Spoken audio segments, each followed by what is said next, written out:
सभी को मेरा नमस्कार, प्रणाम। मेरा नाम है विक्रमजीत सिंह और चलिए भाई हम लोग अपनी यात्रा को शुरू करते हैं। जैसा कि आप लोगों को बताया था, हम लोग क्या सीसेट की तैयारी कर रहे हैं, ठीक है सर।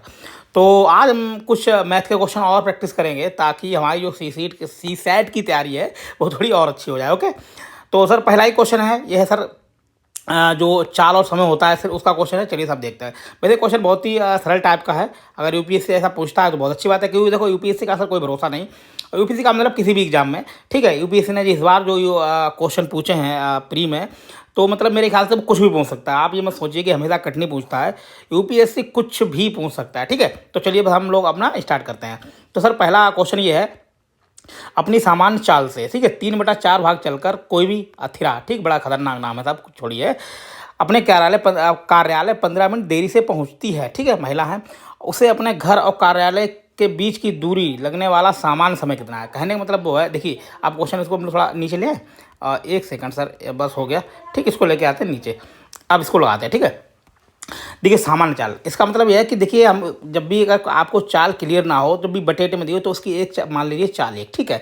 अब वो जाती कितनी है, सामान्य चाल से, ठीक है, 3/4, ठीक है। हम समझाने के लिए बता रहे हैं बस। जो ये वाली चाल है, ये उसकी इनिशियल होती है और ये वाली होती है बाद वाली, ठीक है। तो जब इसका आप क्या नाम अनुपात निकालेंगे, ठीक है, तो ये कितनी हो जाएगी, 4:3। कुल मिलाकर ये वो कह रहा है कि पहली चाल अगर वो नॉर्मल चाल से जाती तो उसकी चाल 4 होती, और जब वो मतलब लेट पहुंच रही है, ठीक है, ठीक है, लेट का मतलब क्या है, उसे एक्स्ट्रा समय लग रहा है। जब ये एक क्वेश्चन मतलब ध्यान रखिए, वो करिए कार्यालय पहुंचने में 15 मिनट देरी, देरी का मतलब कुछ समय वो ले रही होगी, उससे भी वो 15 मिनट जान रही। मान लीजिए कि मान लो अगर एक समय लेती है तो क्या जो अगर मतलब जो 3 की चाल से जाएगी तो x + 15 मिनट लेगी, ठीक है। अब चलो क्वेश्चन पे आते हैं। बिल्कुल अब इस ईजी वे से हम लोग निकाल लेते हैं। तो देखिए ये सब इनका उसकी स्पीड का चाल, ठीक है। ये क्या है, स्पीड के चाल है। स्पीड का रेशियो क्या है हमारा, उसका 4:3 है। ओके, और आपको एक चीज़ पता होगी, बिल्कुल क्लियर बता दें कि अब देखिए हो सकता है महिला भाई थोड़ी लेजी है, एकदम आराम से जाएगी, कोई बात नहीं, ठीक है। महिलाओं को वैसे भी ऑफिस में थोड़ा छूट रहती है, ठीक है, तो आराम से अपना लेट लेट पहुंचती है, कोई दिक्कत नहीं, उनसे कोई कुछ कहने वाला नहीं, ठीक है। तो अब आपको एक चीज़, एक नियम है, बिल्कुल बता दूं टाइम और समय का, कि स्पीड और टाइम का हमेशा उल्टा मतलब रिवर्स रेशियो रहता है, ठीक है। पहले हम लिख लेते हैं फिर आपको थोड़ा बताते हैं, ठीक है। तो सर टाइम का क्या हो जाएगा, 3:4, ठीक है। अब देखिए आप जैसे इसमें ये सोचिए, जैसे कि आप सब सीधी बात होती है, इसका रिवर्स क्यों होता है।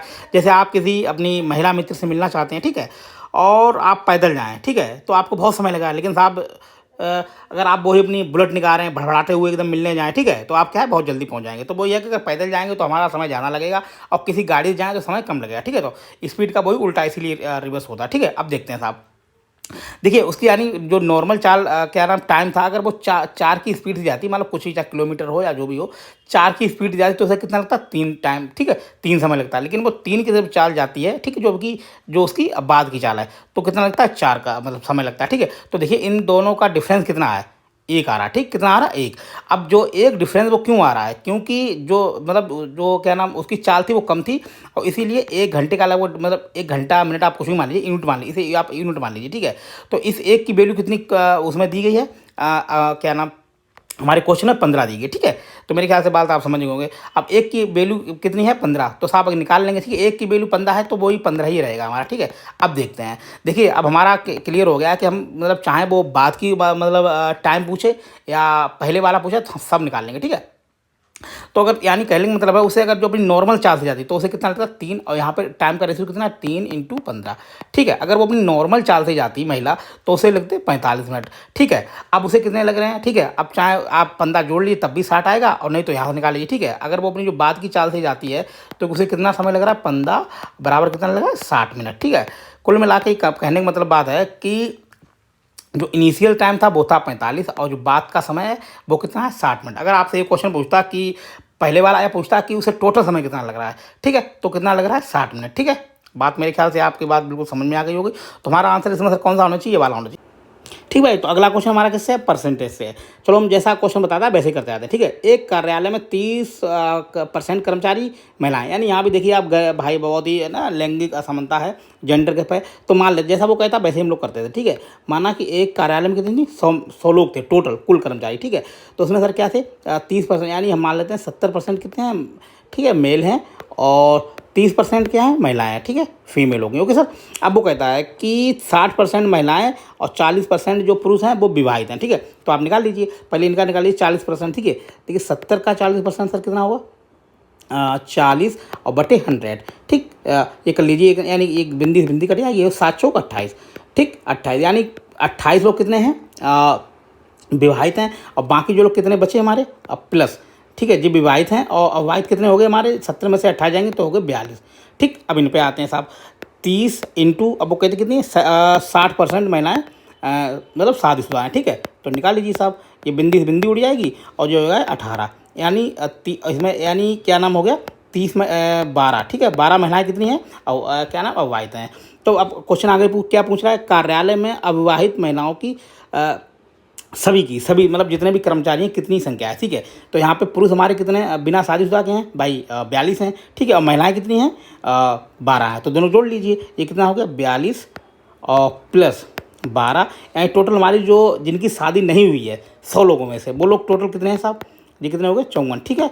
अब आपको मालूम परसेंटेज बनाने के लिए, और परसेंट सब निकालेंगे, टोटल में जितने हमारे टोटल कर्मचारी थे 100 थे, ठीक है। तो इसमें क्या करिए, 100 का भाग कर दीजिए और 100 का गुणा कर दीजिए परसेंट बनाने के लिए, ठीक है। तो कुल मिला के हमारा आंसर क्या आ जाएगा कि यानी कार्यालय में 54% लोग ऐसे हैं जिनकी भैया शादी नहीं हुई, यानी कहने का मतलब कि देखो एक तो शादी हो नहीं रही, ऊपर से लोग क्या दहेज मांग रहे हैं, ठीक। तो साहब बड़ा गड़बड़ है।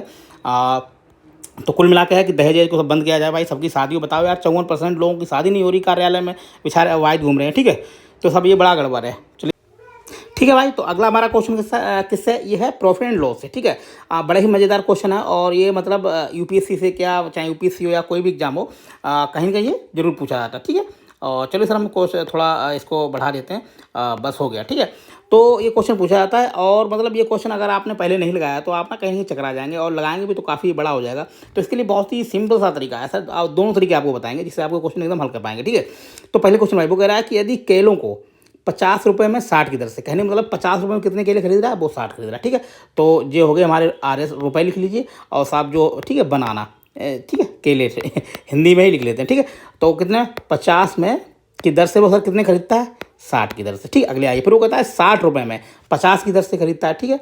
लो क्वेश्चन हमारा आ गया, ठीक, 50।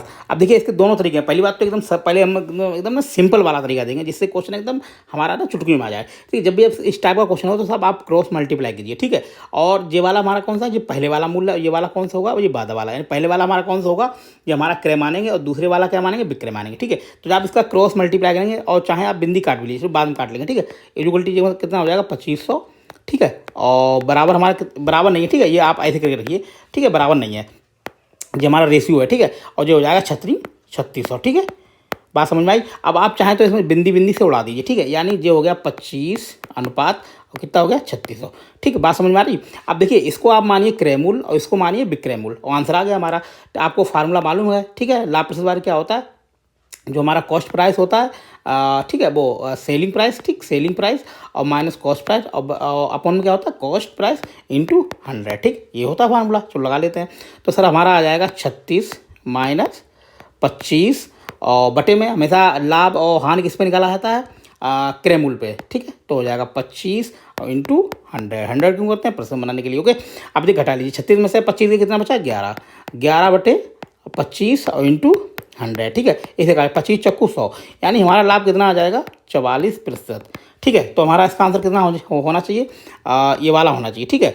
और आपको क्वेश्चन और भी तरीके से लगा सकते हैं, लगाना चाहें तो आ जाएगा, ठीक है। जैसे आप थोड़ा बता देते हैं, जो हो गया, यानी ये है 50 की कितने 60, ठीक है। तो एक केले का मूल्य कितना होगा सर, ठीक है। तो हो जाएगा 50 बटे 60, ठीक, यानी जो हमारा कितना होगा क्रय मूल्य। अब बेचता कितने में, तो ऐसे निकाल लीजिए, 60 रुपये में 60 में 50 की दर से, तो हो जाएगा 60/50, ठीक है, जो हो गया। तो आप देखिए ये वाला ये हो जाएगा क्रय मूल्य यानी कॉस्ट प्राइस होगा, ये हो जाएगा सेलिंग प्राइस। आप निकाल लीजिए, ठीक है। इससे भी दोनों से आप निकाल सकते हैं, लेकिन मेरे ख्याल से जो भी आपको समझ आए उससे आप निकाल लीजिए। अगला क्वेश्चन हमारा है औसत से, और ठीक है ये क्वेश्चन थोड़ा ट्रिकी है लेकिन हम लोग इसको लगाने की कोशिश करेंगे, ठीक है। तो सर आपको फार्मूला पता होगा कि जो हमारा औसत होता है, ठीक है, औसत का मतलब होता है एवरेज, ठीक है, इंग्लिश में बोलते हैं, ठीक है। तो सर औसत बराबर होता है योग, ठीक, जितनी भी संख्या हैं उनका योग, और बटे संख्या। ठीक है, मेरे ख्याल से आपकी बात बिल्कुल समझ में आ गई। ठीक है, और जितने भी क्वेश्चन हैं सारे इसी फार्मूले से ही लगते हैं। ठीक है, अब आते हैं क्वेश्चन पे। वो कहता है कि 11 सदस्यों वाली टीम में एक क्रिकेट टीम में जो कप्तान है वो साहब कितने हैं, 29 वर्ष के हैं। ठीक है, तो पहली बात तो हमें देखना है पूछा गया है, ये पूछा गया है कि टीम की औसत आयु क्या है। तो पहले तो हम यही स्टार्ट कर दें। ठीक है, तो माना सर, ठीक है, आपको मानना पड़ेगा सर, इसमें कोई ट्रिक नहीं है। ठीक है, तो आपको लगाना तो क्वेश्चन है ये। तो माना एक्स है। ठीक है, और कुल लोग कितने हैं, 11 हैं। ठीक है, अगर 11 लोग हैं और हमें औसत आयु क्या होती है, मतलब इन सब की औसत आयु, तो हम जब भी हम मतलब टोटल निकालने की क्या करते हैं, ठीक है, योग निकालने का गुणा कर देते हैं। ठीक है, तो हमारा जो कुल क्या आएगा, योग कितना आएगा सर, ठीक है, इसको लिख लेते हैं। ये हो जाएगा 11 इंटू एक्स। ठीक है, यानी कितना हो गया, 11 एक्स हो गया। ठीक है, ये मान लीजिए। अब सर वो कहता है कि कप्तान साहब कितने हैं, 29 वर्ष के। ठीक है, पहला एक क्वेश्चन हो गया। अगली बार कहता है कि विकेट कीपर वो कितने हैं, 4 वर्ष बड़े हैं, यानी विकेट कीपर हमारे कितने हो जाएंगे, दूसरा हमारा बन जाएगा, ये हो जाएंगे 33 साल के। ठीक है, इनसे 4 वर्ष बड़े हैं। अब सर क्वेश्चन पे और आगे बढ़ते हैं। वो कहते हैं यदि कप्तान और विकेट कीपर की आयु पूरी टीम में से हटा दी जाए, ठीक है, हटा दी मतलब छोड़ दी जाए, तो जो बाकी खिलाड़ी हैं, बाकी खिलाड़ी का मतलब क्या होगा सर, 9 लोग बचेंगे। जब 2 लोग जाएंगे तो कितने लोग बचेंगे, 9 लोग बचेंगे। ओके, मेरे ख्याल से आप बात समझ होंगे।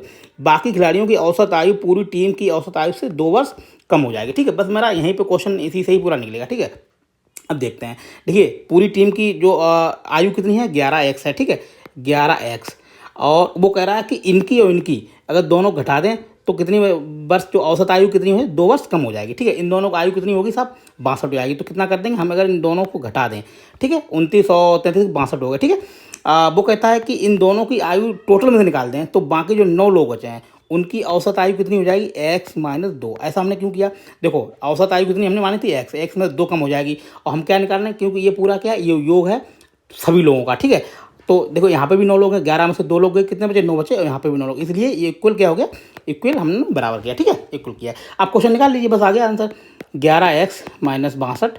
ठीक है, इक्वल टू जो हो गया 9 एक्स, और जो हो गया 9 दूनी 18। ठीक है, जब ये इधर जाएगा तो घट जाएगा, यानी कितना बचेगा, 2 एक्स बचेगा। ठीक है, और जो इधर आएगा ये हो जाएगा प्लस का, यानी बचेगा माइनस का 18 और प्लस के 62। ठीक, ये घटाएंगे तो कितना आ जाएगा सर, 44 आएगा, यानी 2 एक्स बराबर 44। अब इसे काट दीजिए, एक्स बराबर 44/2, तो काटेंगे, आंसर कितना आ जाएगा हमारा, 22 यानी जो पूरी औसत आयु, मतलब पूरी जो 11 लोग थे उनकी औसत आयु कितनी है सर, 22 वर्ष। ठीक है, ये आंसर इसका 22 वर्ष होना चाहिए। तो मेरे ख्याल से आपके क्वेश्चन बिल्कुल समझ में आया होगा और आप इसे लगा भी लेंगे। ठीक है, क्वेश्चन जाइए, उसकी क्वेश्चन की बस भाषा पढ़ते रहिए, बाकी आपको